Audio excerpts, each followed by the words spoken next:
ভারতের মোট বিদেশি পর্যটকদের একটি বড় অংশ বাংলাদেশি হলেও সাম্প্রতিক রাজনৈতিক উত্তেজনার প্রভাব পড়েছে পশ্চিমবঙ্গের গুরুত্বপূর্ণ পর্যটন শহর শিলিগুড়িতে।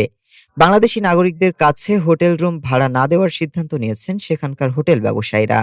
ভারতীয় সংবাদ মাধ্যম টেলিগ্রাফ ইন্ডিয়ার প্রতিবেদনে বলা হয়েছে, বৃহত্তর শিলিগুড়ি হোটেল ব্যবসায়ী কল্যাণ সমিতির আওতাধীন প্রায় ১৮০টি হোটেলে এখন থেকে বাংলাদেশি পর্যটক, শিক্ষার্থী বা চিকিৎসার জন্য আসা রোগীদেরও কক্ষ বরাদ্দ দেওয়া হবে না।